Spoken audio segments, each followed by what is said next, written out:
I'm sorry, Chairman, one more question. Yeah, lots of time. Is all the public allowed to testify via Zoom, always? And so this was a significant conversation for everybody here too. Every chairman does it different.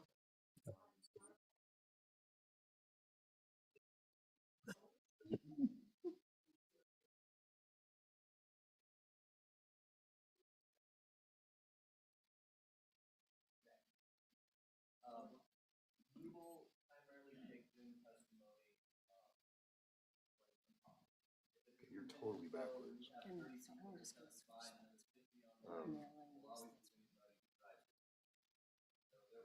Don't shut any of these down. As you're aware, we had a lot of interesting social issues to this committee.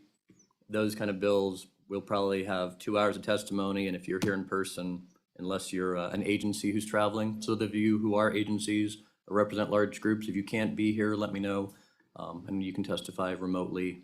But yeah, we will allow it in this committee as much as possible, with a caveat that once we start, if you signed up or if you jump in the beginning, we have this issue sometimes where people are watching and they're not going to speak, but somebody says something, so then they have to jump on, and then we get into weird cyclical rebuttals. So, but no, otherwise, if you know somebody who wants to testify remotely, let me or the secretary know, and we'll make sure we can get them into the Thanks very the queue. much. Anybody else in the audience have any questions before we go live?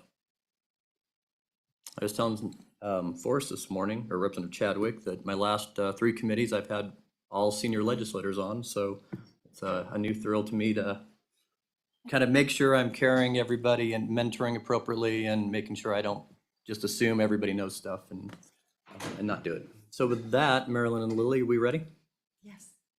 You let me know when we're live and we'll start. We are live and we have one participant and one attendee, and sorry, you didn't get the Zoom invite because we had some technical difficulties, so I'll just let you know. That's okay. But we're live now. Should I? Well, great. Should I take roll call? We should. Welcome to the first day of Labor, Health, Social Services Committee. With that, let's start with the roll. Marilyn. All right. Good morning, finally, everyone. Roll call. Representative Chadwick. Representative Klauston. Here. Representative Hornock. Please correct me if I pronounce your names incorrectly. Thank you. Representative O'Hearn. Correct. Representative Penn.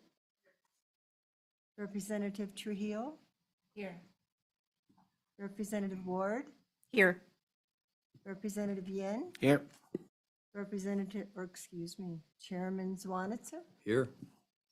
Thank you.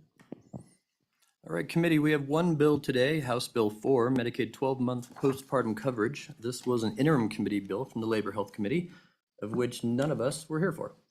So with that, as what happens in these type of situations, we normally either ask LSO or one of our state agencies to present the bill to us. I'm optimistic that Director Johansson or Franz are prepared to do so. Welcome, Director. Floor is yours. Thank you, Mr. Chairman. Members of the committee, again, good morning. My name is Stefan Johansson, the Director for the Wyoming Department of Health. A little bit of background, just a minute or two, if I may, Mr. Chairman, since we do have several new committee members here, and this work happened with the Labor Committee over the previous interim. During the federal public health emergency due to the pandemic, which was put in place in the early months of 2020, there was a policy that the feds in Medicaid programs across the country put in place where essentially there was an enhanced federal match. For those of you who might not be aware, the Medicaid program in Wyoming is basically a split of 50-50 state funds and federal funds. There's some nuance to that, but in general, it's an easy way to think about it, 50-50 split with the costs. Medicaid programs across the country during the public health emergency have had a 6.2% federal match increase for a variety of reasons and purposes. But one of the main purposes that's relevant to this bill is by nature of accepting that enhanced federal match, states who participated there were not allowed to disenroll members from Medicaid. for reasons that you might anticipate at the federal level during a public health emergency, needing access to health care, et cetera. We have not disenrolled any Medicaid members as we normally would when they become ineligible for either financial or categorical reasons. And by nature of that, we've had an enhanced federal match, really intended to pay for it. But in Wyoming, we really haven't seen en masse the increased utilization in Medicaid that other states have seen. Nonetheless, we've had that policy in place at the federal level to not disenroll members.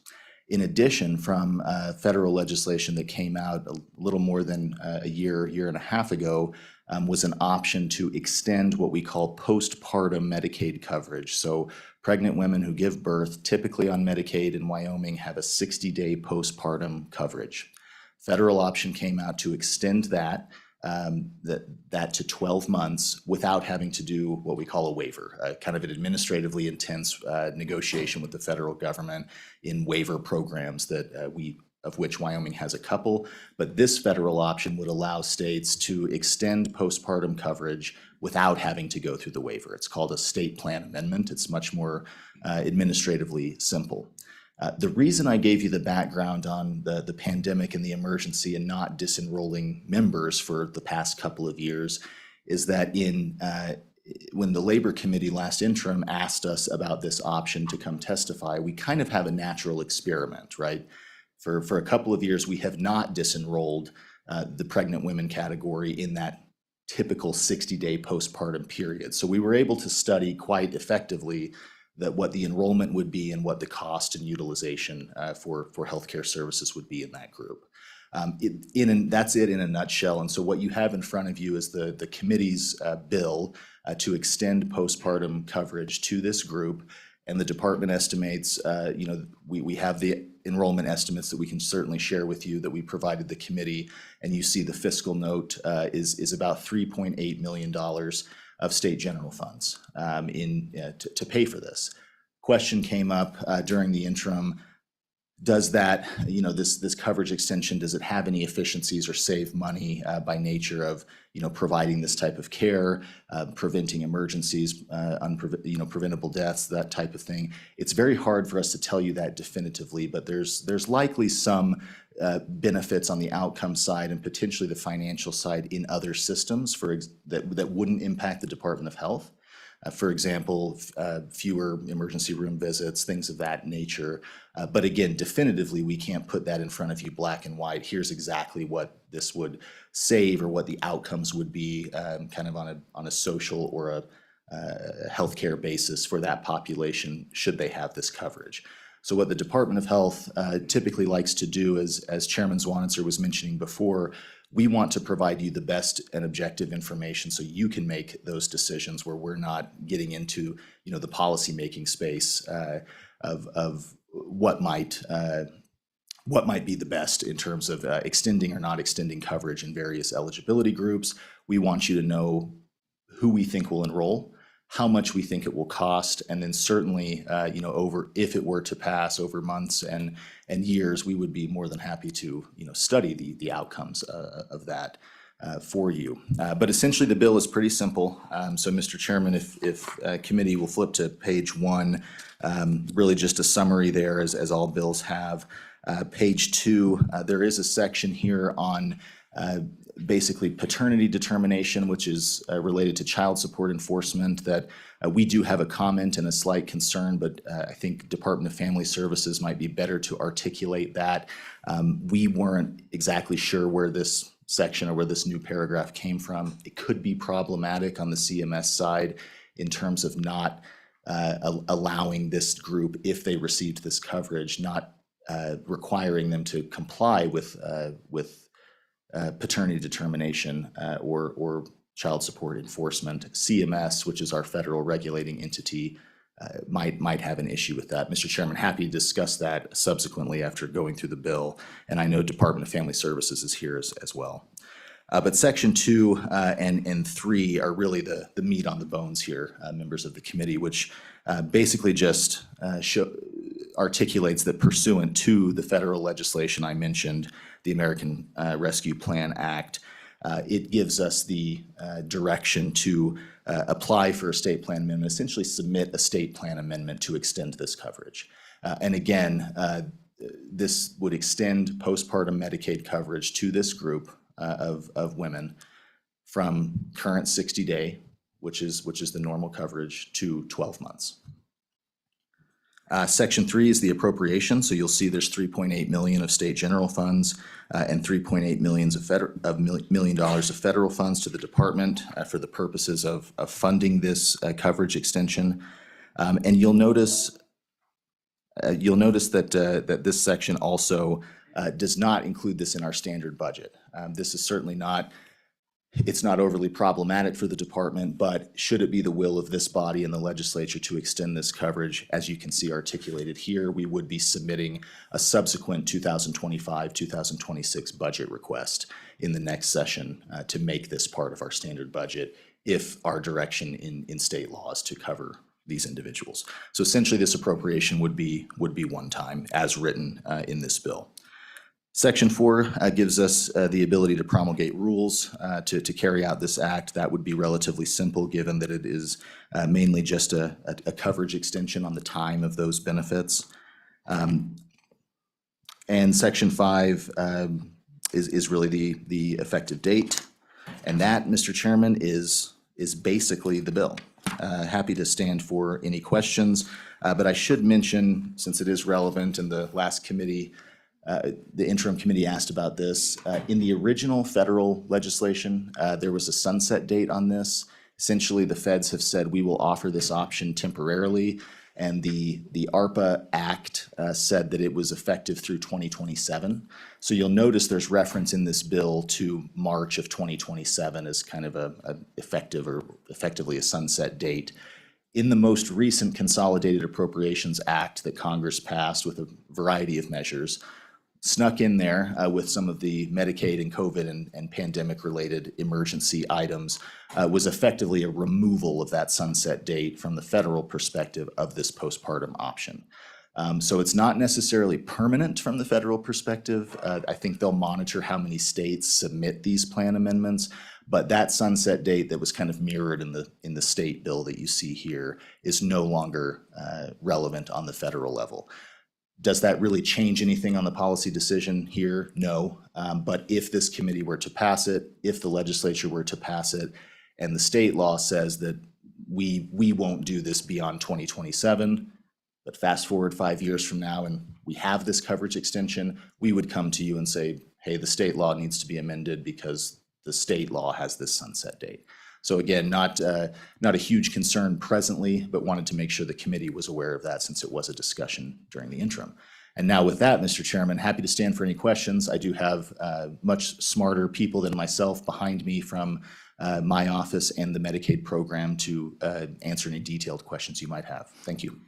All right, first question, Mr. Chairman. So the expectation of this bill were to pass that there would be continued study on death rates. Has that been contemplated by the interim committee, or contemplated that this goes into effect, we give you 5 more years, you will do the data metrics to be able to, with more certainty, give us statistics? Mr. Chairman, we would be happy to do that. I do want to caution the committee that it is difficult to study with the exogenous variables and factors that go into someone's life and healthcare. We only control or fund or cover parts of that. So studying those types of social outcomes, it can be challenging, but absolutely if this were to pass on the cost, on the utilization side, kind of doing some pre-post analysis, which has its limitations when you're not randomizing. It can be tough, but we would most certainly provide you with the best outcome data that we could. Committee, any questions? Representative Yin. Thank you, Mr. Chairman. Director, do you know how many states have implemented the extension so far? Mr. Chairman, Representative Yin, I don't know if my Medicaid folks do. We could get back to you very quickly on that. Thank you, Mr. Chairman. So, Director, if we ended up not fully funding the request, how would the amount that we did give be distributed among those who apply? Mr. Chairman, Representative Yin, that's a great question. let me try to answer simply, because that's how my brain works. If we were to submit a state plan amendment, essentially what we do is we amend how we cover or how long we cover a certain group, in this case, the postpartum group.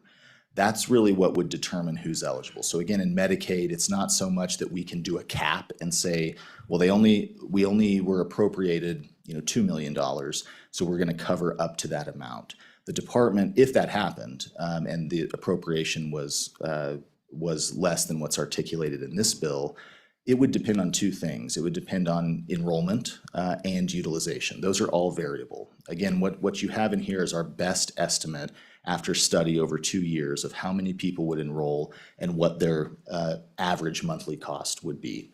So if the appropriation were less, but we were still directed to implement this coverage extension, the department would essentially have to cover those additional costs if they were there. And I see Mr. Fuchs has joined me as our Chief Policy and Data Analyst, if there's any color commentary or countermanding on my facts that he would like to make. Mr. Fuchs?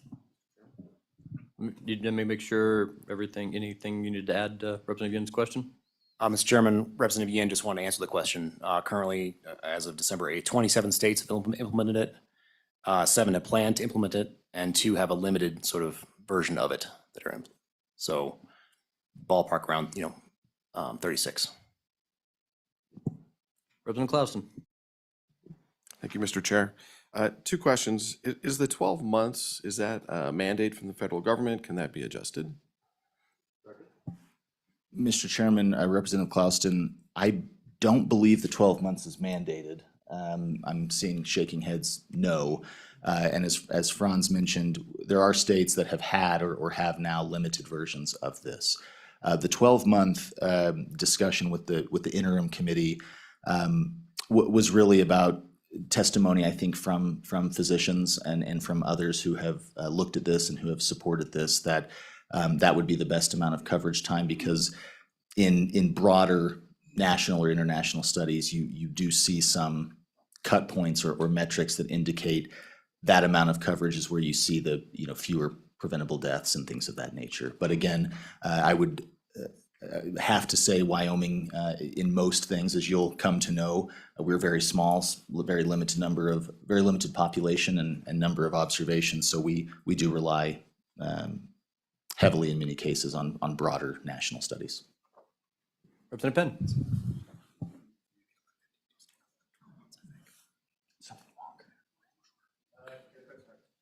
Okay, thank you, Chairman. Do you have an estimate on the number of enrollees that are expected?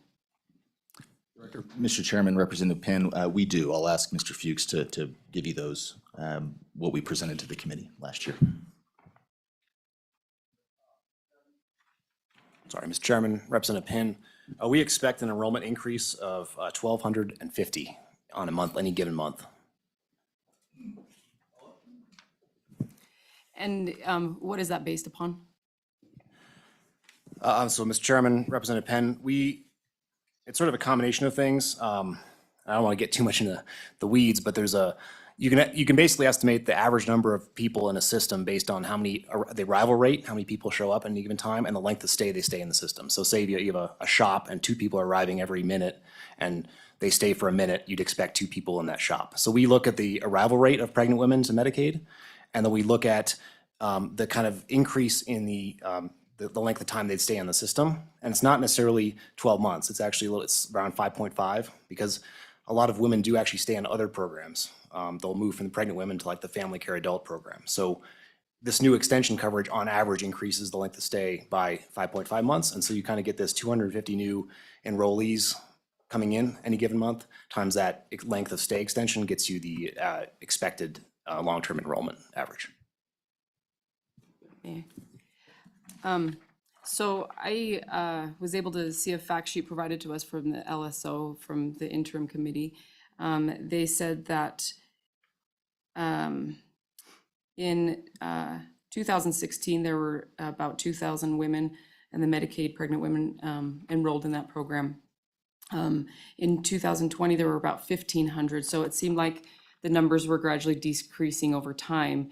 And then it seems to me that when the public health emergency happened and the federal program changed, we got the 6.2% incentive. They said that the pregnant women enrollment has increased to about 3,500 members currently. Is that what you understand as well? Mr. Chairman, Representative Penn, that's accurate. Our most current figure as of last week was 4,200 pregnant women. So that number does continue to increase because we are prohibited from disenrolling women. So they're no longer pregnant. Many of them are just on Medicaid, to be clear, but they're in that eligibility category. Yep, one more? And so do we have an end date of when our prohibition from disenrolling is going to be?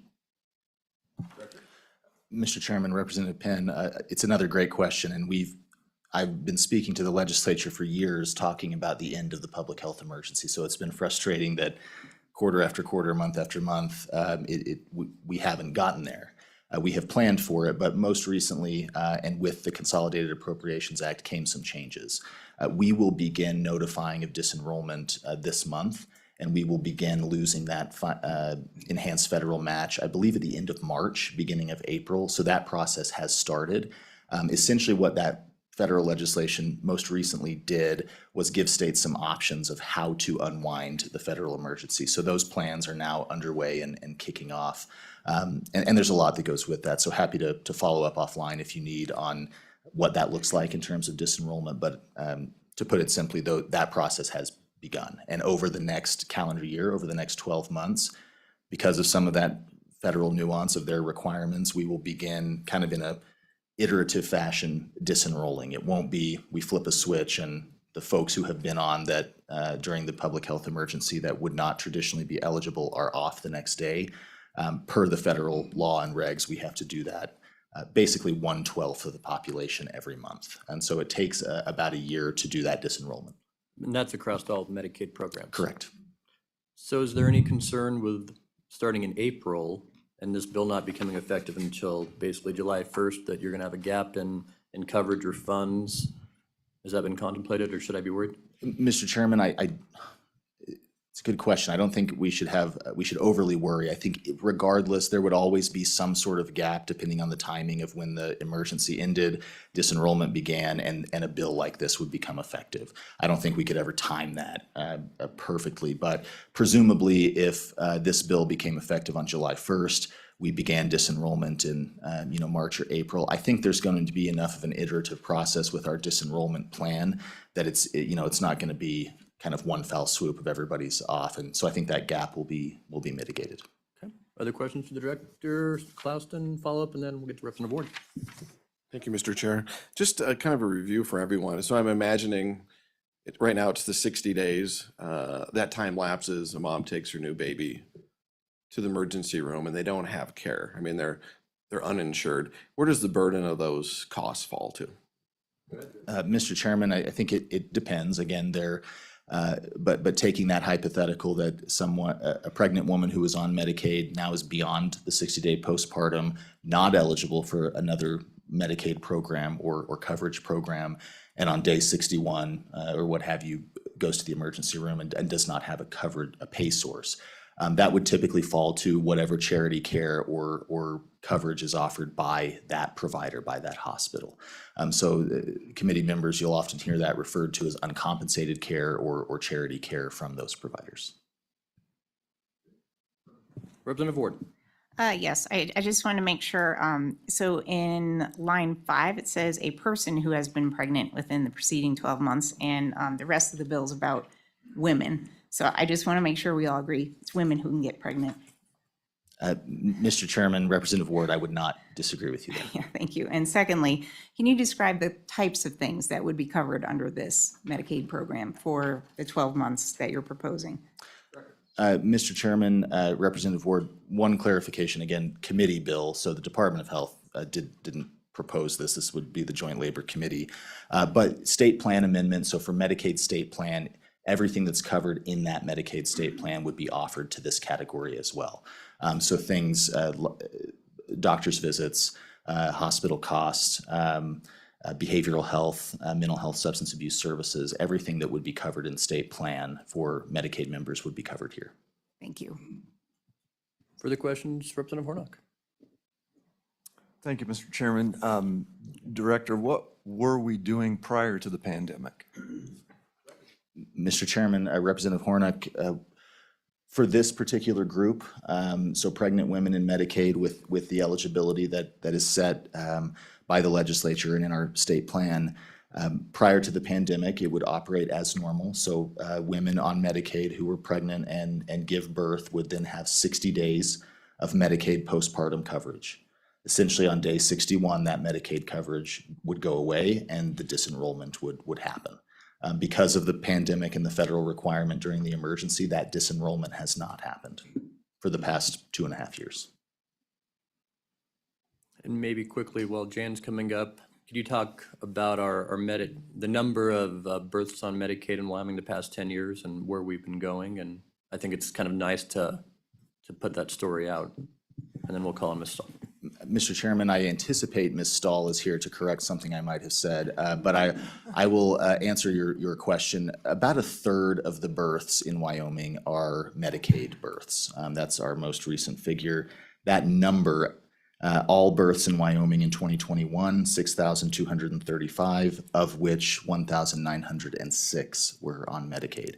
That number has been really significantly declining over the past 10 years. So if I go back, Mr. Chairman, to your question to 2011, we had 7,300 births in Wyoming, 3,100 of which were on Medicaid. So we've gone from about 43% to about 31% of births in Wyoming being Medicaid. But if it's okay, Mr. Chairman, hand it over to Ms. Stahl, who clearly is taking issue with something I said before. Ms. Stahl, good to see you. Mr. Chairman, members of the committee, I just wanted to make it clear that a pregnant woman doesn't actually fall off on the 61st day unless she happened to deliver on the last day of the month. So our eligibility ends on the end of always ends at the end of the month. So if a person did deliver, they may have 65 days, they may have 69 days. It would just depend on the day of the delivery, but we always end coverage on the last day of the month. And one other point I just wanted to make, Representative Clouston, you had asked about a mom taking their newborn to the emergency room and the coverage. All newborns do get 12 months continuous coverage. So it is just the mother that we are talking about here. Thank you. And that's long-standing Yes. into this, well, it does Many seem odd to years. me sometimes. The kid's under care for 12 months and the mother has 2, which is probably why this bill came forward. Do you know where it came from? Is it a national group or someone on the Joint Labor Health Committee in the interim, if you know? Mr. Chairman, we were asked to present on the option, I believe, in June, at the June meeting last summer. And so we did that, and then I believe the committee voted to draft a bill. I can't remember the margin or who made the motion, but I know after that presentation from the department on the option and our estimates, the subsequent meeting, the committee debated a bill draft. Okay. Any other questions for the Department of Health? Representative Trujillo? How does this handle for breastfeeding mothers? Do they lose their coverage after the 60, 90 days? Mr. Chairman, Representative Trujillo, currently it does not matter if it's a breastfeeding mother or not. Prior to the pandemic, it would have ended at that 60 days postpartum period, given the nuance that I mentioned earlier. See, Representative Penn? Can I just clarify the date range? So in the bill here, it's saying the period beginning July 1st, 2023 and ending June 30th, 2024. Now I feel like, so does this bill specify this is going to be for 1 year? Or is this something that's going to extend beyond 2024? Go ahead. Mr. Chairman, Representative Penn, so that I believe is referring to the appropriation that would be one time and then directing us in the next budget session, so 12 months from now, to request that as part of our standard budget. What we would do if this bill were to pass is submit the state plan amendment to Centers for Medicare and Medicaid Services, or CMS, for the coverage to begin. If we have that state plan coverage, then we have that coverage until the legislature tells us to stop. So that July 1st, 2023 through June 30th, 2024 is really the appropriation of how that would be effective for one fiscal year. And we would, should the legislature want this coverage to continue, we would request that budget, similar to the estimates you see in the fiscal note in our standard. Does that make sense? Yep, go ahead. And then also to clarify, so the fiscal note that we have before us is based upon the estimated enrollment of 1,250? Mr. Chairman, Representative, that's correct. And so at this point, we currently have been given the okay to begin disenrolling, and so you're expecting that our rate of what you said, 4,200 currently, will eventually decrease to 1,250 over the next year? Mr. Chairman, Representative Penn, yes and no. So yes, we will see a decline in this group's enrollment because of the public health emergency ending. The estimate that the fiscal note is based on is really kind of what's the steady state as we go forward without these pandemic policies. So based on new enrollees that would come into this coverage category by nature of this extension. So it is additive. We have, budget and funding for the current pregnant women and postpartum category. And adding this, we based the cost estimates on the new enrollees. Further questions? Good. Representative Hornock? Go ahead. Mr. Chairman, thank you. So your fiscal note is based on estimates then of, how did you acquire that estimate? I see a $250 per member per month amount tagged onto each individual. How did you come up with that number?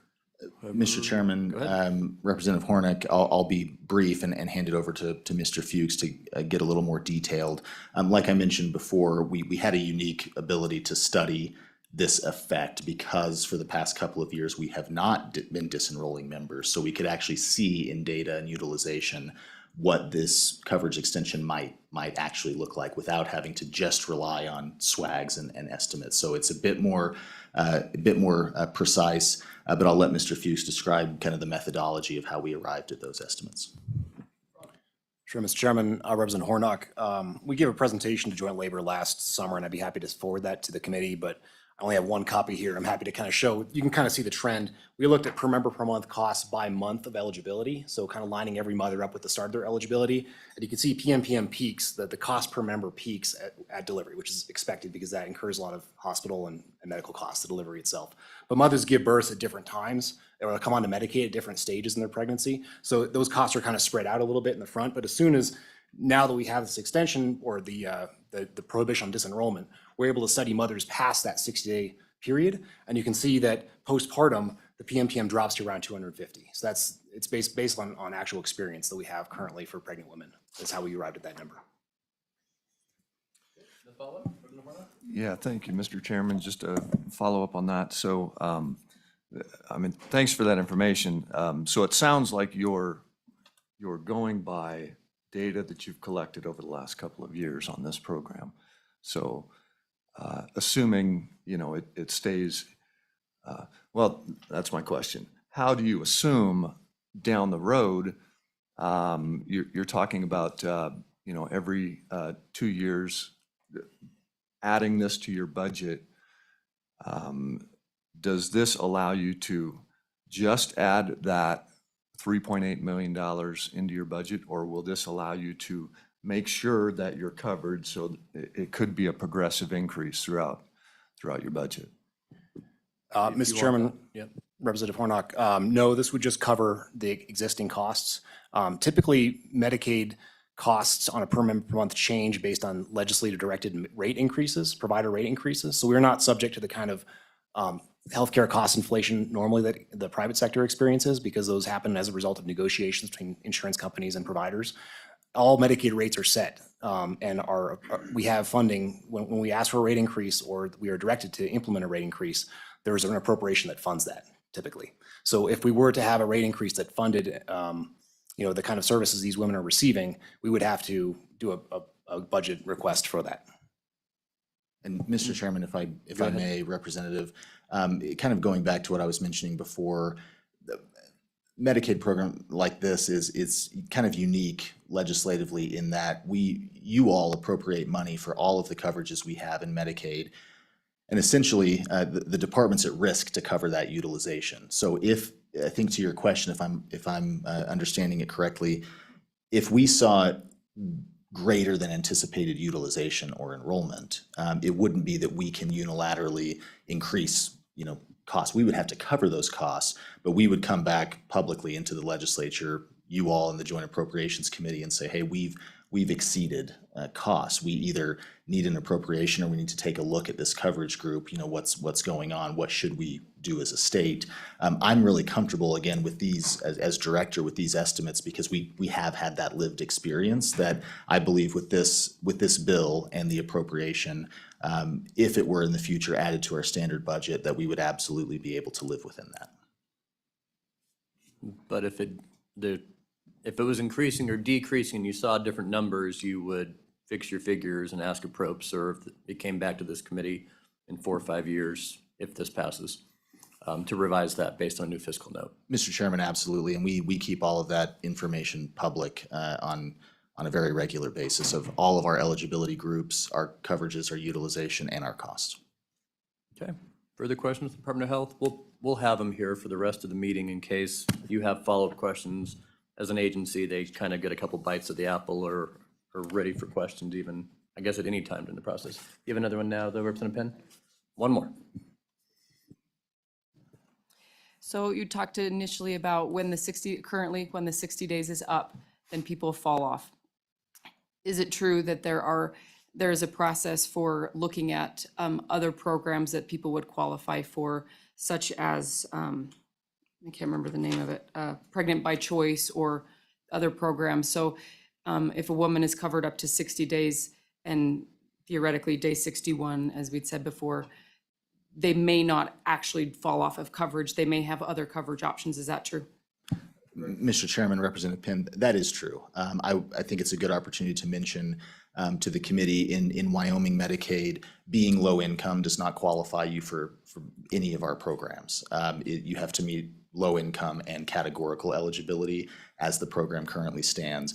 But yes, as Franz mentioned before, we do have people in the pregnant women category who move to what's called our family care adult category if they qualify for that. And there's a process to look for those programs. These estimates take that into account as well. And Ms. Stahl, if there's anything you'd like to add, please do so. Mr. Chairman, Representative Penn, we have a federal requirement that if we're about to terminate a case or they're going to close because into 60 days, newborn end of a year, we're required to send out a renewal form and determine if they're eligible for any other group. Thank you, Mr. Chairman. So a baby under Medicare is always covered for 12 months, even if the mother changes into a different category, but the baby's always covered? Mr. Chairman, Representative Ahern, that's correct. A newborn under federal law is required to have coverage for 1 year if they're born to a Medicaid eligible mother. Okay, seeing none yet. Welcome to the new Labor Health. So normally these would be brought by legislators, and so the correct order of operations is to ask if any other legislator in the room needs to testify before they go. So Representative Pendergast, come on down.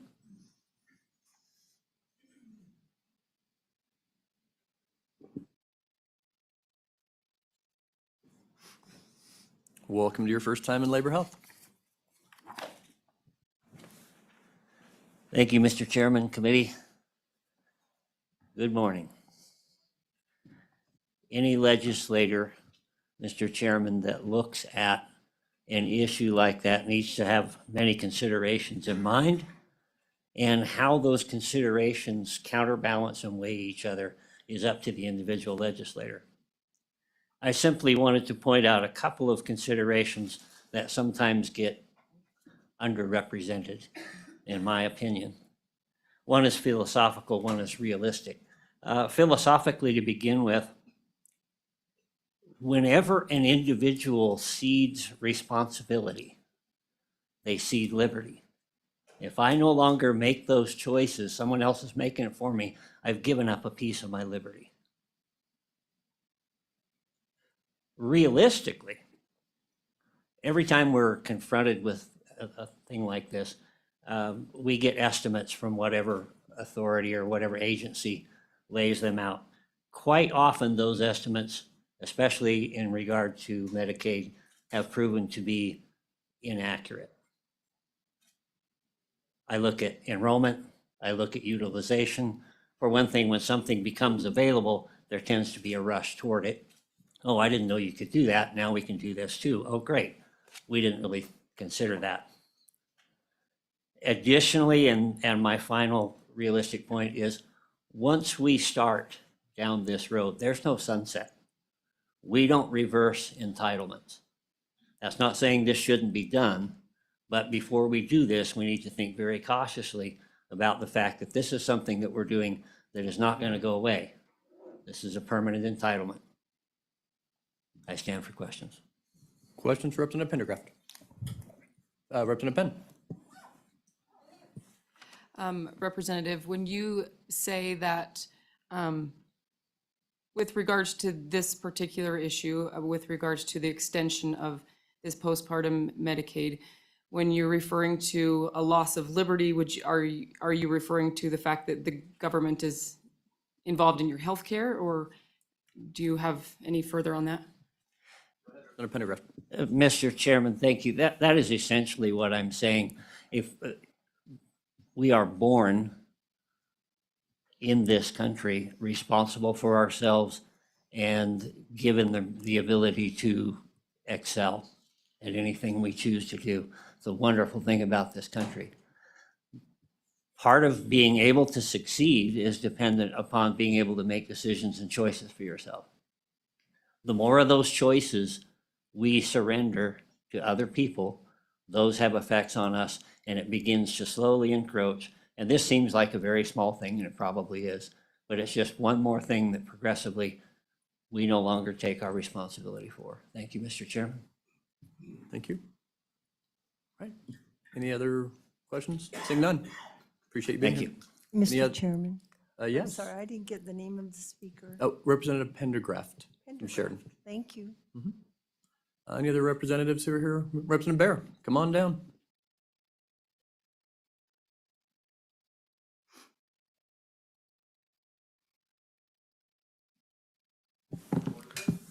Thank you, Mr. Chairman. Thank you, members of the committee. Appreciate your hearing me out.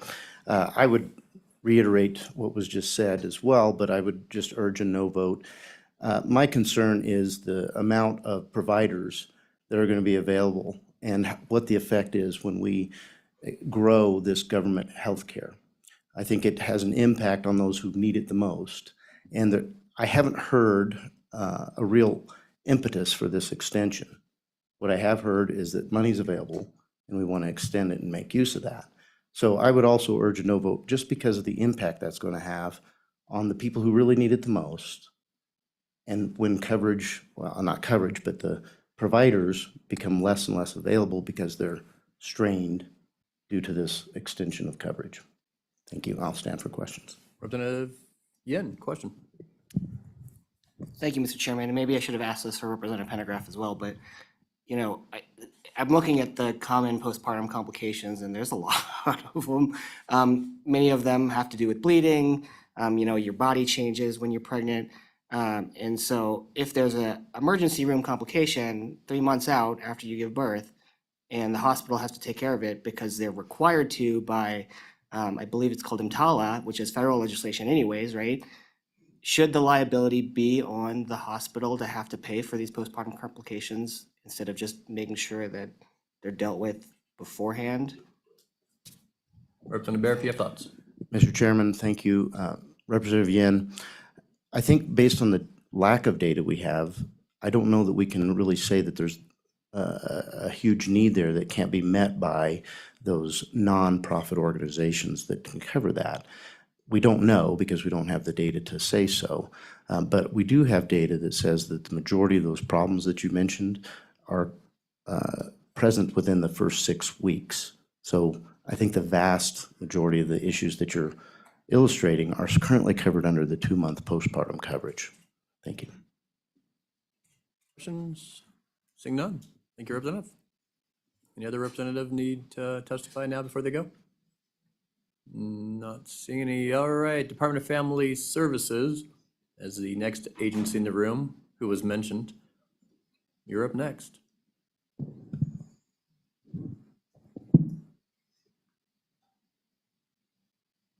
Welcome, Ms. Schilling, Ms. Arneson. We've come a long way from all graduating the same year at East High together. Thank you. Chairman, members of the committee, my name is Lindsay Schilling. I'm the Social Services Senior Administrator, Department of Family Services. So my comments will be from a social services angle, and then my colleague Christy here can address any child support related questions. So I think I just wanted to provide a little bit of context. There's been a lot of conversation both at Joint Judiciary and the Labor Health Committee in the last year on supporting women with substance exposed infants and babies that are born either addicted or that test positive for a variety of different substances. So I think there's potentially an additional conversation or consideration for the committee on the value of medical coverage or access to medical services for that particular cohort of women. I think the babies are covered, as Interim Director Stahl mentioned, but just in terms of access to services for those particular women and the interaction with those particular conversations. And then just to draw your attention to, there's a Senate file that's coming forward that will be discussed related to development of plans of safe care that would require our hospitals, when babies are born addicted to substances or with evidence of substance use, to develop a safety plan for those mothers and those babies. So again, the intersect of that particular project, that task force, it's been a big conversation, and then the role of Medicaid in providing access to services. So. Go ahead, Ms. Arneson, if you have anything to add, and then we'll take questions to DFS all at once. Thank you, Mr. Chairman. My name is Christy Arneson, the Senior Administrator of the Economic Security Division with the Department of Family Services. Child support is within that division. I was not here, I apologize earlier, but it appears that some conversation was happened. So just specifically in the world of child support, there are Medicaid cases that are required to be referred for child support. With changes in the statute, those cases would not, they could still be referred, but they would not be required to cooperate with child support. So there has been conversations with our child support program and Medicaid over at Department of Health, specifically when we talk about the Medicaid Fairness Act and birthing cost cases. We decided as agencies, those cases could be continued to be referred from Department of Health to the Department of Family Services. The Department of Family Services could continue to reach out to those mothers to see if they would like to cooperate. However, this change in statute would make it where it's not they are not required to cooperate. So they could choose, as they do today, to cooperate or not cooperate. If they chose not to cooperate, do not want to speak on behalf of Medicaid, but then they would not be sanctioned by Medicaid if they did not cooperate with child support. The only other potential concern, and it's in full transparency, pretty minor for the child support program, is paternity establishment. There are 5 metrics we are measured on from a federal performance lens. Paternity establishment is one of those. We may see a decrease in paternity establishment with regards to this. However, over the last few years that we've been doing Medicaid fairness, we have not really seen that happen with paternity establishment. So I don't have a huge concern when it comes to a performance metric for the child support program. It would just be more on process and logistics with regards to the Department of Health, the child support program, and then the mothers that would be affected by this. And again, this is on page 2, the lines 5 through 7, that exempts this population. Correct, Mr. Chairman. Okay. Committee, any questions for the Department of Family Services? Representative Penn. If I may clarify for someone who is new and just learning the ropes, so bear with me if I may, but could you, maybe you just did it and maybe I didn't catch it, but if you could bring it down to my level or just clarify for me how it is that paternity would play a role in the postpartum care of a mother? Mr. Chairman, Representative Penn. So with regards to child support, we are required to do paternity establishment. There are certain Medicaid cases, these being some, that are required to cooperate with child support. So if a mother receives Medicaid, she is referred over to child support to fill out an application essentially so that child support can seek child support from the father. During that process is paternity establishment. We have to report to the child support feds on our paternity establishment, and those come with every case that comes into the child support program. So when they're not required, if they don't get referred or if they choose not to cooperate, then we would not have paternity establishment on that case, which potentially has an impact to decrease our numbers. However, again, we're not terribly concerned about that with regards to this. Mr. Chairman, thank you. You've mentioned cooperation rate. What is the cooperation rate of the people that are referred to you? 15%, 20%? We all want the program, or none of, we're speaking about liberty. So if the liberty of the mother says, I don't want to play, what's that cooperation rate? Thank you. Sure. Mr. Chairman, Representative O'Hearn, with regards to, I'm talking specifically about our birthing cost cases, which is Medicaid Fairness Act, which is within the statutes passed in, I believe, 2016 or 18 maybe. Since we've been running that program since 2018, approximately 20-some% choose to cooperate with child support when we send them an application. So the large majority of mothers that we send applications to cooperate choose not to cooperate for a multitude of reasons. Some of them are married, some of them are an intact family with their partner living with them, and some just choose not to participate for other reasons. So it's very low by our standards, actually. Representative Ward.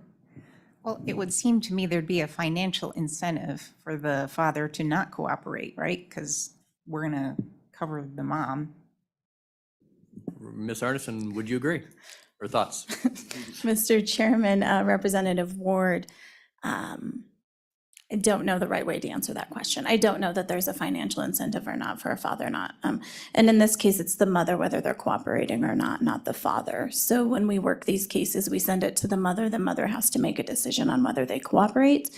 If they choose to cooperate, we will then work with her and with all the other means we have to locate the father if we don't know where the father is, and then seek a child support order. So we work directly with the mother and not the father in these instances. Well, then the Follow up, mother Representative would Ward? have an incentive to not cooperate. She either has to go after the father or we're going to provide it. So it's easier, presumably, for the mother to just leave dad out of the picture.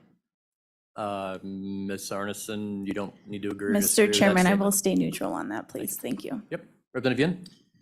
It's a question, right? Yes, thank you, Mr. Chairman. Ms. Arneson, I've asked this many times, but has the birth cost recovery program finally recovered more than it has cost in administrative costs?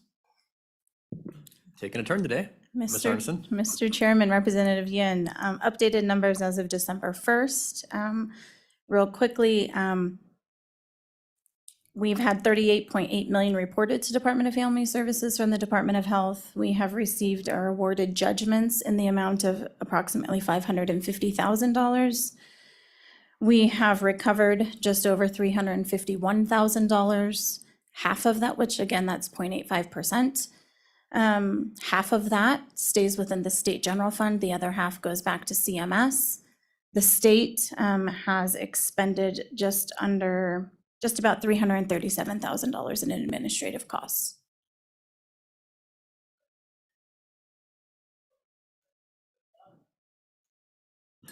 Further questions for the Department of Family Services?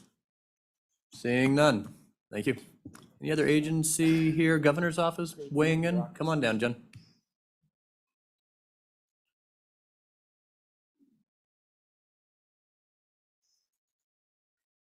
And wide latitude, because I know you were here in the interim, and if any elucidation you'd like to give the committee on kind of the need or the background, that'd be great. Good morning, Chairman, members of the committee. My name is Jen Davis. I am the Health and Human Services Policy Advisor for Governor Gordon. Excuse me. We are here to speak in favor of this as the governor's office and as the governor, as a pro-life governor, feels that this is important to maintain women's health as we are looking at ensuring that women have access to care. I believe there's been some question around the 60 days. Many issues, as Representative Yen brought up, occur after 60 days that women experience postpartum. For instance, eclampsia, that the high blood pressure that women experience during childbirth can go on into that first year and needs medication management in order to control blood pressure issues. When there was discussion from DFS regarding substance exposure, many infants that are born substance exposed, we're very concerned about, but we also need to ensure that those women have care for their addiction and make sure that they're able to parent appropriately in dealing with their addiction. So that usually extends past 60 days, as we all know, for addiction care. The other thing that's really important for us to look at is maternal depression. That's very high in our state. Our state has a high suicide rate. Maternal depression plays into that. Many women are not even diagnosed until 6 weeks postpartum with maternal depression, which then only leaves them 2 weeks of care to deal with that if they are only on the 60 days.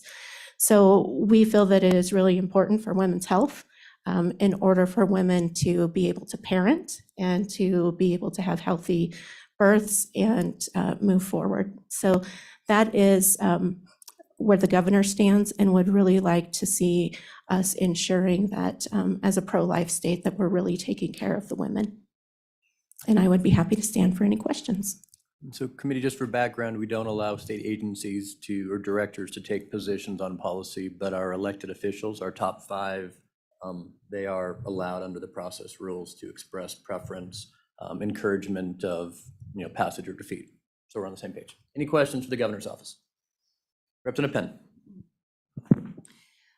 Penn.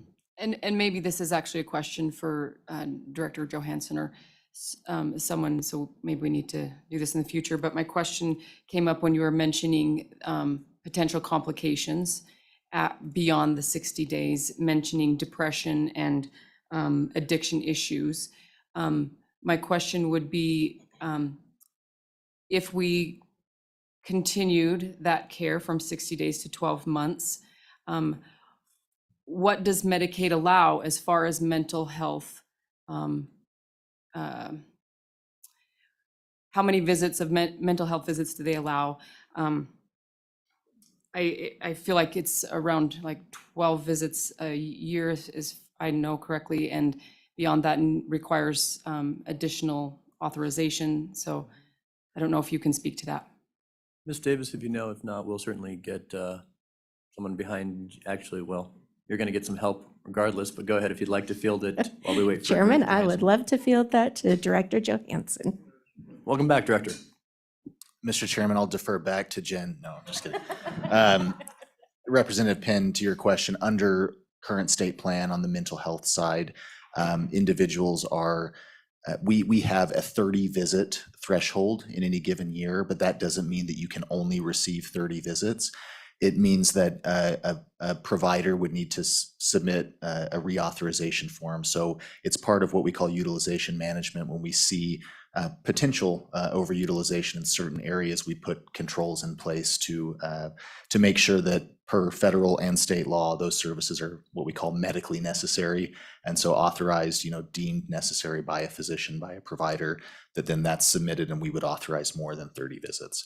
On the pharmacy side, per anything covered under Medicaid on our pharmacy schedule, which we can certainly share with you, any sort of medications that would be related to mental health or substance abuse would be covered, and we pay that on a schedule as well. So after someone has used up their 30 visits, then there's a reauthorization or another prior authorization that occurs for additional. Do you have any guess as to what the, or statistics on what the rate of that authorization is? Is that common for, okay, our 30 days is up, let's go another 30 days, or can you speak to that, please? Director? Mr. Chairman, Representative Penn, happy to get you that data. I don't have it right in front of me on what that authorization is. I believe it's relatively high in getting those reauthorizations. We try to find those cut points where we're not being overly administratively burdensome, both on the provider and the client with submitting tons of paperwork, but also getting that medical necessity information. And we can certainly follow up with a brief for you. Okay, that would be great. Just being in healthcare myself and knowing, especially when we're talking about addiction and depression, and 30 visits may run out in less than 10 weeks. And then, so you, even though this woman is covered and needing care for these issues, the rest of the year may, she may still not have coverage, even if apparently she appears to. And Mr. Chairman, Representative Penn, that's totally fair. Again, want to make it clear, it's not a hard cap, more of a soft cap with a prior authorization or reauthorization. Further questions from Ms. Davis or the director while he's here? Go ahead, Representative Ward. Yes, I just had a comment. You called the governor pro-life. I would just like to point out that he appointed Melissa Owens as district judge out in Jackson on December 11th of 2021, who issued a stay on our trigger law. So is the governor pro-life? I Thanks. suppose that is a question related to your comment. So if you have things to response, Ms. Davis, go ahead. Chairman, Representative Ward, the governor has publicly come out as pro-life. I'll leave it at that. Further questions on the bill? Seeing none. Thank you much. Don't go too far, Director. All right, any other agencies in the room? Medical Society, just because you're closest. Normally committee after agencies, we do people who represent large groups. So primarily, in this case, it'd be the Hospital Association, the Medical Society. Then we'll get to public comment. Welcome, Sheila. Good morning. Again, Sheila Bush with the Wyoming Medical Society. I should have also mentioned in my introduction that in Wyoming, many of our specialty societies are very small, and so they fall underneath us. And so often you will see me representing the American Academy of Pediatrics, the American College of Gynecologists and Obstetricians, et cetera. We have about 7 of them. And so this morning, the Medical Society is here to offer our strong support of this bill, but also I would like to echo the American Academy of Pediatrics and the American College of Gynecologists and Obstetricians is strongly in favor for a variety of reasons. And so I just wanted to share with you some information that feels really important to our membership. Lately, or in recent years, they have started referring to the period postpartum as the 4th trimester.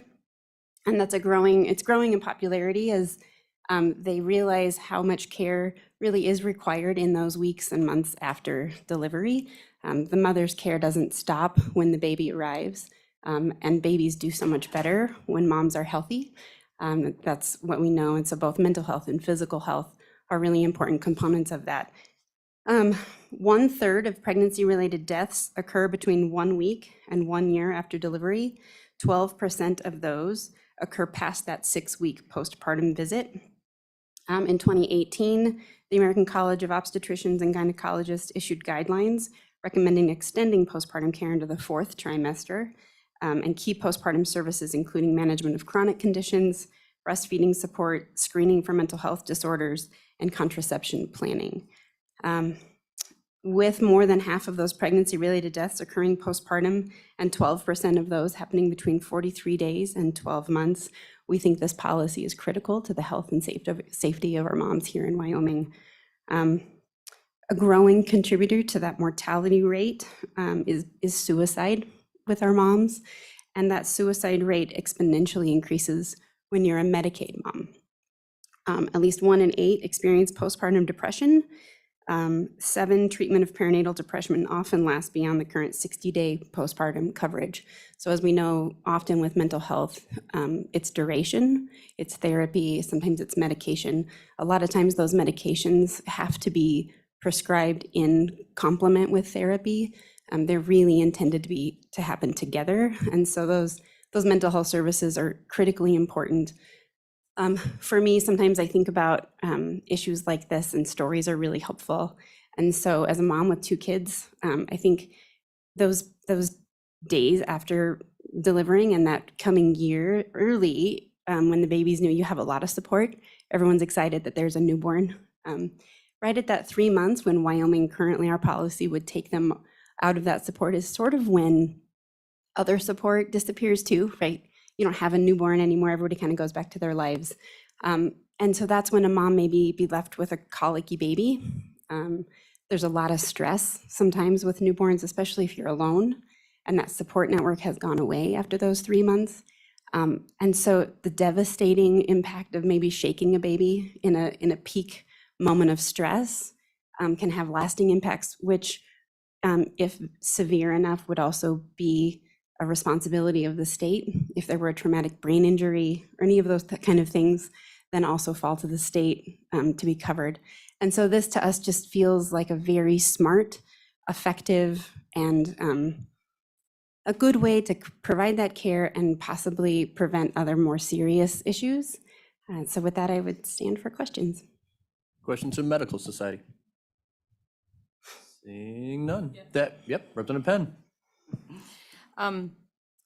Okay, so the issues that you mentioned, postpartum depression and things that way, we'd mentioned before, or excuse me, talked before about after the 60 days currently how it is, these women are screened, or their eligibility for other programs that are already available are evaluated. So if they are found to be eligible for other programs that are currently already existing, I just want to confirm that those issues would be covered on those other programs, such as depression and such.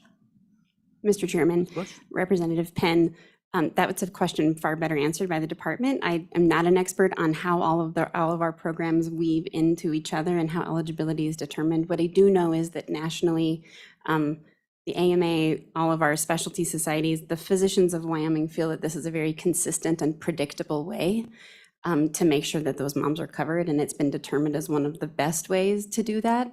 I can't speak to how other programs sort of patchwork in. Often we have some programs that are great, but everyone doesn't qualify. And this is just a really nice way to set the floor that says, you know, Wyoming really cares about our moms. And when babies get here, we care about keeping mom and baby healthy and safe. Follow up? Sure. Okay, I apologize. I'll keep it back to physicians and such.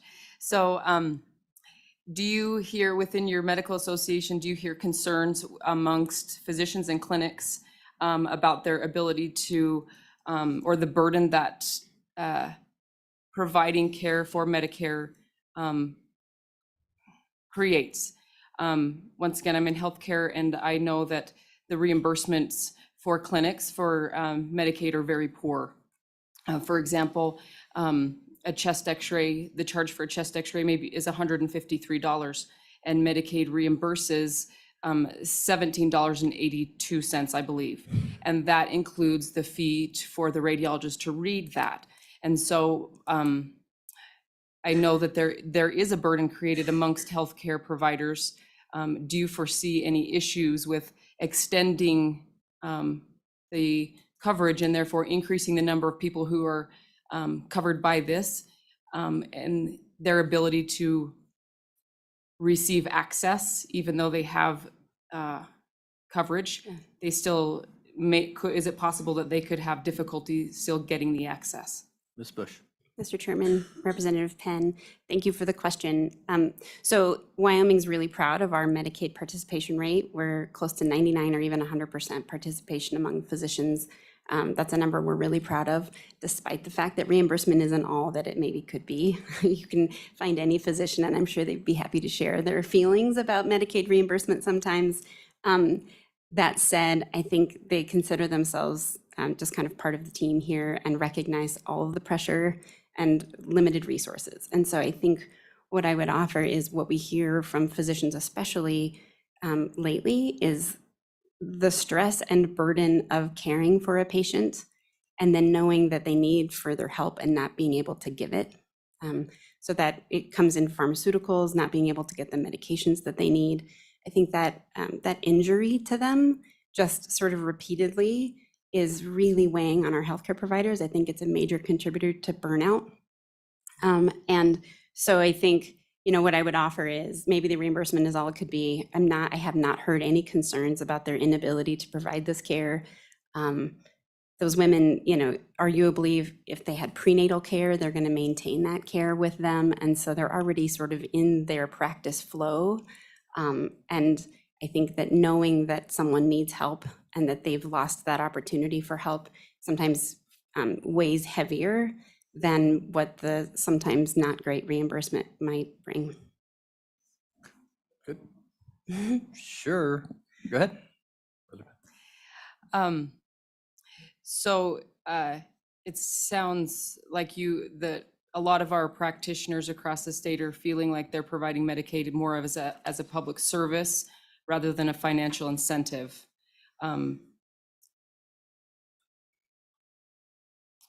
As that burden, if the public service, once that balance between their provision of public service and that taking on a financial burden crosses over, could we see in the future a difficulty in providing access? And if you can maybe keep it in relation to this bill, but otherwise broad thoughts, go ahead, Ms. Bush. Mr. Chairman, Representative Penn, I think that the conversation about the financing of healthcare is a really big one, and I would love to keep having it with you. I think it's nuanced and it's multifaceted, and we could talk all morning about reimbursement and how all of the payers, all of the things that happen across the spectrum of healthcare. I think specific to this bill, Mr. Chairman, they feel so strongly that this care being accessible to women is important, and it's certainly only one piece of this very large puzzle that we will continue to talk about during session and through the interim and for years to come, about how all of these pieces can work together and how we can do a better job. So I just really appreciate your questions. The demonstration of your knowledge in this space is so refreshing. Thank you. I don't have all the answers. I do know that this policy today is really important to us. Yeah. It's nice to have a couple of practicing professionals on this committee. It's really nice. Thank you. All right, thank you. I just want to make a note, the majority floor leader has come in a couple times to speak, but he seems to leave every time there's an opening for him. So you all know I have seen him. Public comment in general, Ms. Drury or Ms. Cartwright, you're up closest, and we'll just do public comment here for the next 15, 20 minutes. We do have the state of day, so I would like to be done by 9:30. If we don't get through all the public comment today, we can move it till Friday. With that, welcome, Ms. Cartwright. Good morning, Mr. Chairman. I'm Jan Cartwright, representing the Wyoming Public Health Association. I'm here speaking in support of the extension of health insurance to new mothers, because that's really what this is. Many times legislators are asked to take an action without data about the outcomes of that action. If A, then hopefully B will happen. In this situation, because of the public health emergency and the data that has become available, it gives you as lawmakers more information to make a decision like this. And that information shows that if we allow moms to stay on health insurance, they can take care of their physical and mental health issues through that first year. And that just gives them both mother and baby the chance to thrive. In this case, the data backs up the fact that there are both physical and mental health issues that were addressed beyond the 60 days. A new study that just came out yesterday from Brown University shows that 80% of pregnancy-related deaths are preventable. It also reminds us that the United States has the highest maternal mortality rate of all developed nations. One child who becomes an orphan becomes the responsibility of the state of Wyoming, and so I do believe that that cost should be worked into this equation as well. And finally, I would say that giving a young mother health insurance so that she can make decisions about her family and work situations over that first year of her baby's birth is a sort of freedom. Thank you, Mr. Chairman. And Ms. Cartwright, just you missed our kind of intro this morning on who everyone is. So if you could maybe give us 20 seconds on your organization and who you represent in the state. Absolutely, Mr. Chairman. The Wyoming Public Health Association is a small organization that involves people who work in the healthcare field. Many of them are epidemiologists, and they have, many of them work in the state and across the state. And so this organization just has a viewpoint about public health specifically, and I'm representing them. Thank you. Any questions for the Public Health Association? Not seeing any. Oh, you do have Representative Penn. You mentioned that, and if I get this wrong, please correct me, but the US has the highest maternal mortality rate. Is that what you said in the world, or Of the developed developed countries? Of the developed nations. So with that statistic, is there any kind of breakdown as to what are the the causes of death? Are they medical related? Are they accident related? Do we know what that statistic takes into account? Ms. Cartwright, no. Mr. Chairman, thank you. The report that I was reading came out yesterday, and so there's probably much more information that I'll go into. It's a health affairs article, so I don't have a membership. So I'm working from the executive summary at this point, but I will work to get that information to you. Thank you. Representative Ward. If I can offer just some comments there, I am a doula in a third life where I T- support totally is- laboring women. Phrase it as a question, no, and we'll be good. Could it be that some of the interventions that we use on delivering women, like the widespread use of Pitocin or the view of birth as a disease instead of a natural process in America, is the reason why our maternal death rate is the highest? Ms. Cartwright, do you have thoughts? Mr. Chairman, I'm a social worker by training. I have no nursing training. I couldn't address that. I'm sorry. Other questions? Seeing none, thank you much. Anyone, we might not get through all the testimony today, so anybody who definitely can't come back Friday, come on down, Mr. Johnson.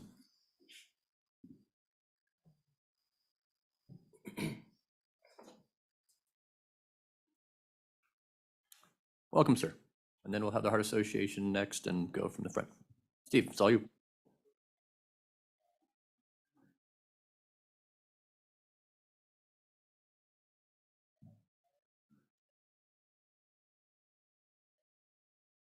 Oh, here we go. Don't have my reading glasses on.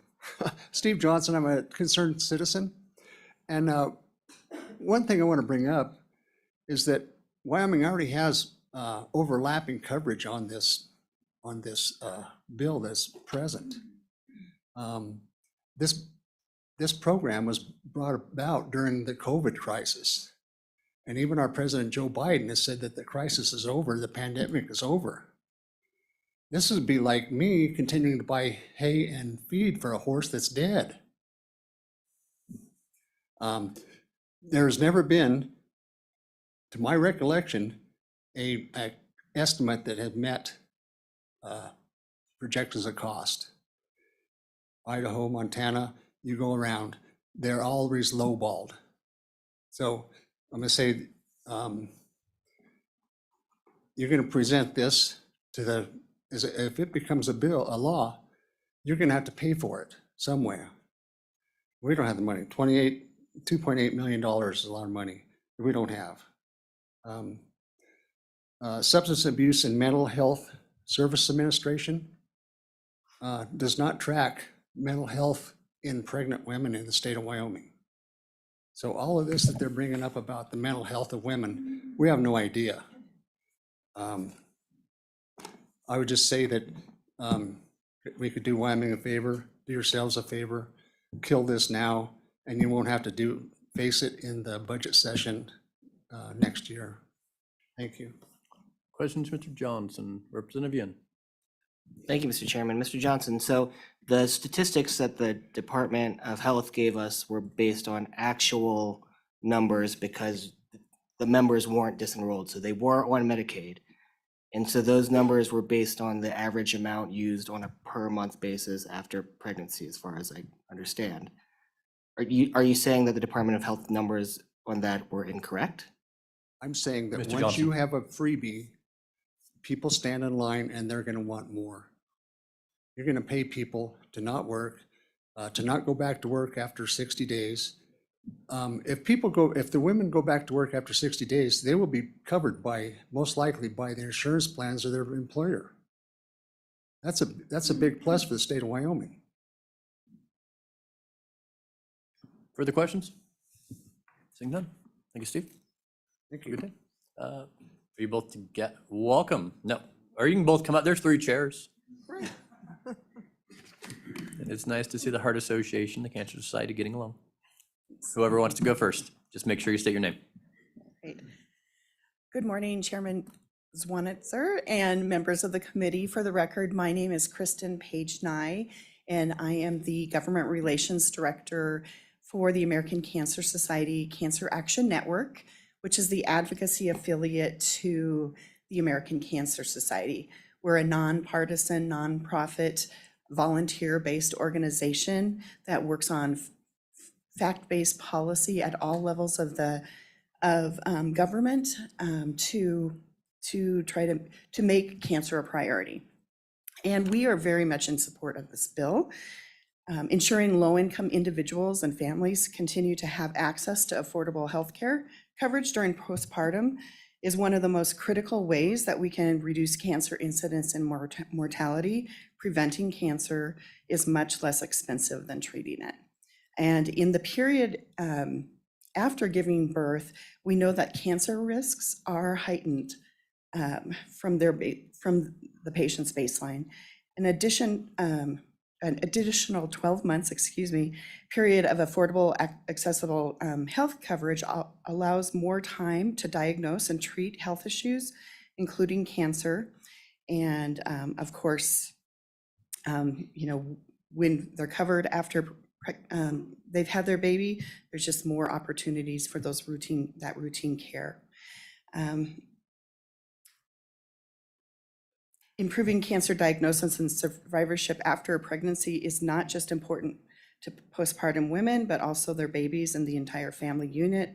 While the most cost-effective solution to improving the lives of Wyomingites includes those at risk in treatment for or who have survived cancer is fully expanding Medicaid up to 138% of the federal poverty level.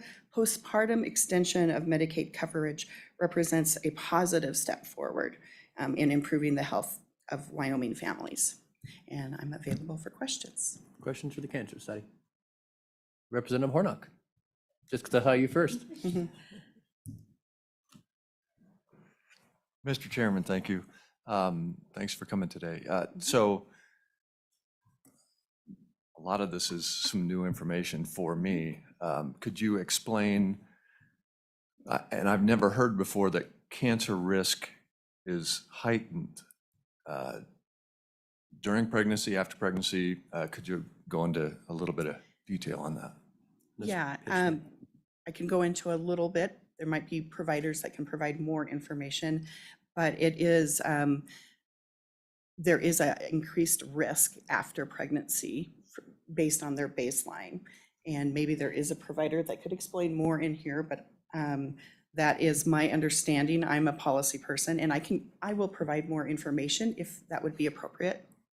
Okay. Yep, you can email just House Labor Committee or get the Secretary's information. Thank you, Chairman. Follow up, Representative Hornock? Yeah, just to follow up on that. If cancer is found, and maybe you don't know this, I'm not sure, but if cancer is found, is there Medicaid coverage that could cover outside of this type of coverage? Is there Medicaid coverage available for somebody who's found with cancer, who's diagnosed? Go ahead. Chairman and Representative Hornock, I would have to ask the department of the specific programs, but they're, based on different circumstances, there may be, there is a breast and cervical cancer treatment program. And there are, medically, when you've spent so much and you medically spend down, you can qualify for for coverage, but, you know, quite honestly, it's about making sure that people have that coverage and that we can identify it so that we can catch it early, treat it early, and at that point, they can determine whether they qualify for another program. Okay. Representative Penn, you have a question? My question was very similar to Representative Hornock's here as far as, I wasn't aware that the postpartum period with women were at a greater risk for cancers. And so I would appreciate a delineation of which cancers are most prolific in that period. My understanding is that actually carrying a infant decreases a woman's risk of breast cancer over time. And I'm not talking about the 1 year postpartum, but that was my question, is which cancers are we looking at that we're working hard to pick up? Thank you. You provide that? I will provide that. Okay. Heart Association, floor is yours. Good morning. Chairman Zalwitzer and committee members, my name is Liz Albers and I am the Government Relations Director for the American Heart Association. The American Heart Association's mission is to be a relentless force for a world of longer, healthier lives, and accordingly we stand in support of House Bill 4. The American Heart Association wants babies to have the best start in life, and ensuring moms have access to care during pregnancy and that first year after giving birth is essential for providing that healthy start. American Heart Association is especially supportive of postpartum extension, as heart disease and stroke are the leading causes of death in new mothers in the United States. Pregnancy is often the first time that many women see a physician on a regular basis, and these regular visits provide an opportunity to address chronic and pregnancy-related health conditions, including diabetes and high blood pressure. Providing continued access to medical care during the first year following birth ensures they remain healthy and prepared to take on the responsibility of raising a child. Extending Medicaid coverage from 60 days to 12 months following a birth will allow lower income pregnant women to obtain comprehensive care coverage so they can all get all of the healthcare services they need to be healthy during the pregnancy or following the pregnancy. Lower risk of health problems for the baby during infancy, and long-term benefits through growth and development because the mother has access to care. I thank you for your time and attention on this matter and look forward to answering any questions you might have. Thank you. Questions for the Heart Association? Representative Penn. You said that heart attack and stroke are the leading cause of death in, did you say mothers or what? Tell me that statistic one more time, please. And then my question to that is, do you have a time frame of, is that looking at just 1 year? Does it break it down at all to say the risk is greatest in this period or this period or what? Mr. Chairman, Representative Penn, heart disease and stroke are the leading causes of death in new mothers in the US, yes. And I would be happy to try to find that data for you on the time period when that is most. Yes. What constitutes a new mother, I guess would be my question. In that one, it says leading cause of death in new mothers. What is their definition of a new mother? Okay. Thank you. I think it's certainly high within 24, 48 hours, right, of birth, and then maybe if there is a way to separate post 2 months, or if they do have that information available, because I know it's superbly high within 24 hours of pregnancy or birth as well. Other questions? Seeing none. Thank you both for being here. Thank you. We have time for one or two more. If you can't come back Friday morning, now would be a great time. Anybody not be able to come back Friday? I think I have one person online, Marilyn. I'm not a co-host, so if somebody could admit Scott into the room, we'll do one Zoom testimony. I'm not sure if he's available to come back Friday. And then because the state of the state is at 10 and all of us have some things to get done, we'll just hold the bill over after Mr. Centrino's testimony. So Scott, you have the floor when you're ready. Thank you, Mr. Chairman. I don't seem to be able to share my video, but I have a face for radio, so I hope that's okay, Mr. Chairman.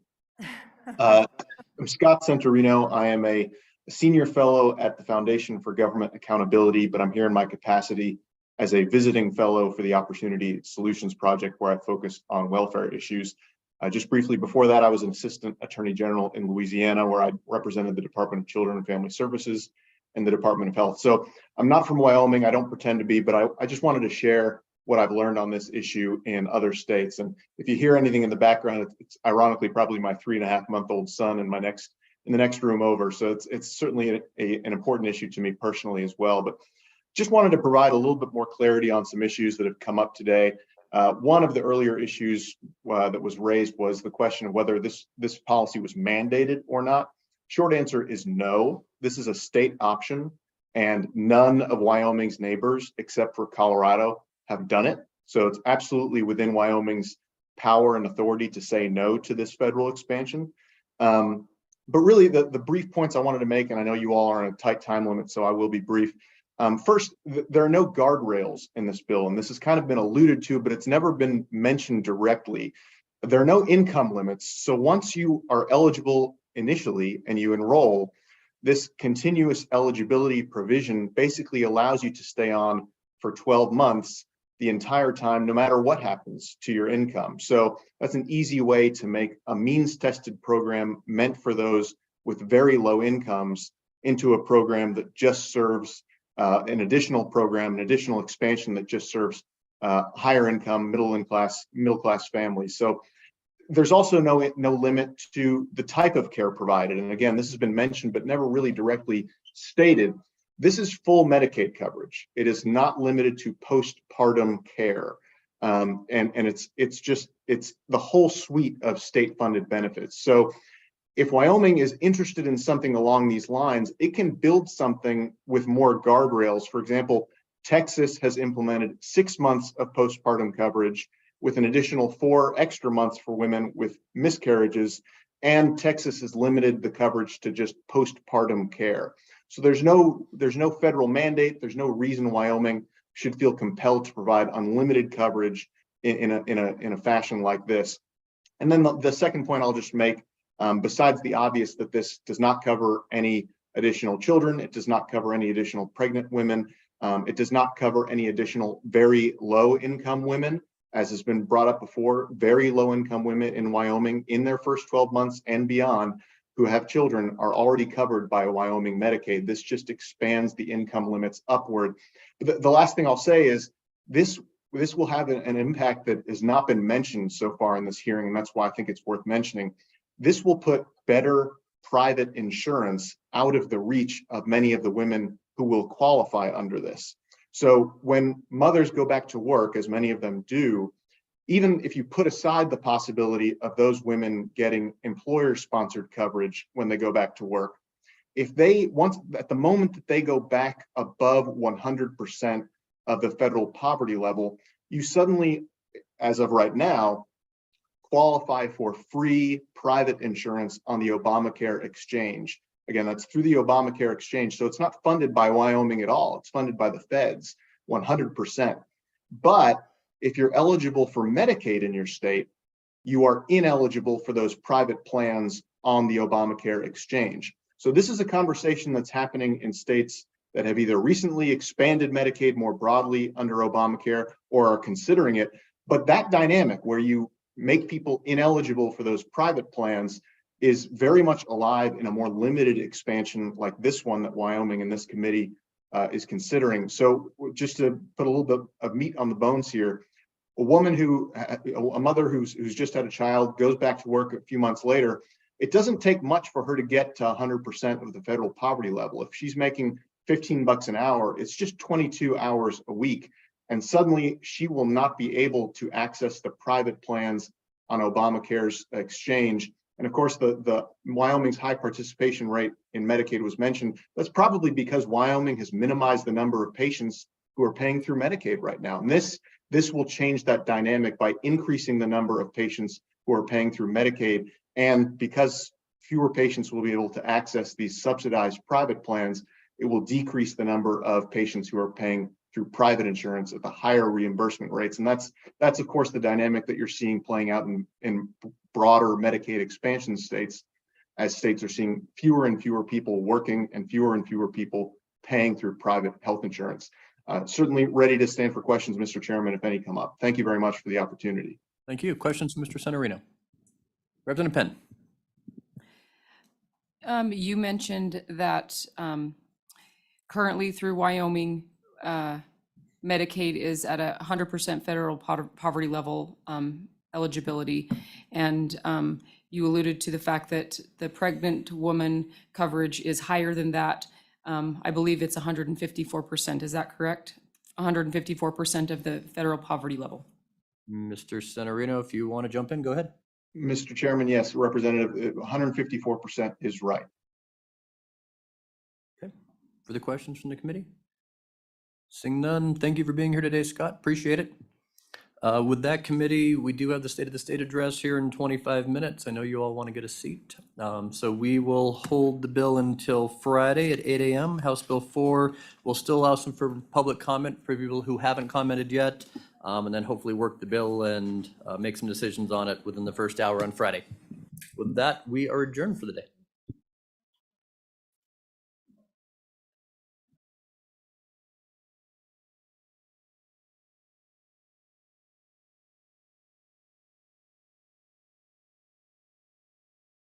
Yeah, and committee, you can leave your packets here, pencils, pens. Marilyn picks them all up and name tags. And so, yeah, you're not, just leave your folder here unless you want to take a bill out of it and review it. But otherwise, everything can stay right where you found it.